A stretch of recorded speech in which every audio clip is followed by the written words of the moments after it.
कि मैं आपकी बात से पूरी तरह सहमत हूं कि बेस्ट टैलेंट को ही जज बनाना चाहिए। अब जहां तक हाईकोर्ट का सवाल है, हाईकोर्ट के दो चैनल्स हैं अपॉइंटमेंट के, एक सर्विस जजेस का और एक एडवोकेट जजेस का। मैं चूंकि खुद सर्विस जजेस से आता हूं, तो मुझे उनकी पीड़ा मालूम है। उनकी सीनियरिटी को इग्नोर कर दिया जाता है, उनकी मेरिट को इग्नोर कर दिया जाता है, और नए नए नियम बना लिए जाते हैं। कभी कभी तो ऐसा होता है कि जिस जिस डिस्ट्रिक्ट जज के 6 महीने रिटायरमेंट में बाकी हैं, उसको कंसीडर नहीं किया जाता है। और जबकि कई बार ऐसा हुआ है कि जो व्यक्ति रिटायर हो चुका है, उसको रिटायर हुए 3 3 4 4 6 6 महीने हो चुके हैं, उस व्यक्ति को कंसीडर कर लिया जाता है। हर बार नए नियम बना दिए जाते हैं कि कभी 58.5 क्रॉस नहीं करना चाहिए, कभी 58 क्रॉस नहीं करना चाहिए।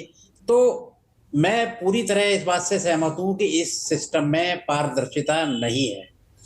इसमें जहां तक एनजेएसी और कॉलेजियम के बीच का रास्ता निकालने का प्रश्न है, जो वर्तमान में कॉलेजियम सिस्टम है उसमें ही थोड़े से सुधार करने की आवश्यकता है।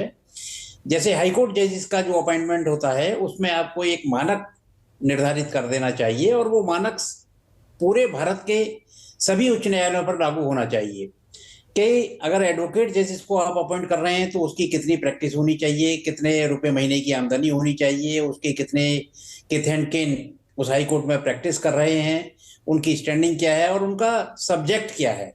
ना मानक तो बहुत बार बनाने की कोशिश की गई ना जस्टिस वो हर बार मित्तल, बदल दिए जाते हैं कि जज भी हैं, एक मिनट सुनिए ना सर, कि जज हैं, जब वो रिटायर हो जाएंगे उनका कूलिंग ऑफ पीरियड होना चाहिए।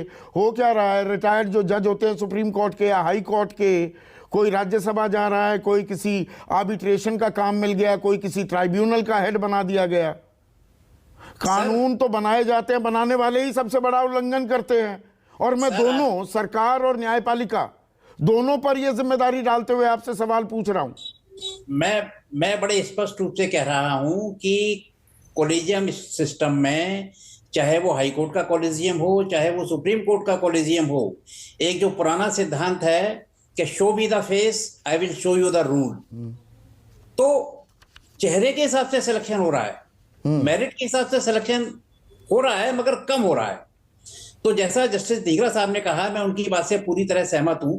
हमारे इलाहाबाद हाई कोर्ट में भी अनेक इंस्टांसेस ऐसे हुए हैं कि जो कैपेबल और कॉम्पिटेंट होते हुए भी उनका नाम कंसीडर नहीं होता है, क्योंकि या तो वो जाति विशेष से या ग्रुप विशेष से संबंध तो नहीं जब सरकार अगर तय करने लगेगी, देखिए बड़ी ये खिचड़ी वाला काम है जस्टिस सरकार नहीं, सरकार करने लगेगी तो फिर राजनीतिकरण हो जाएगा।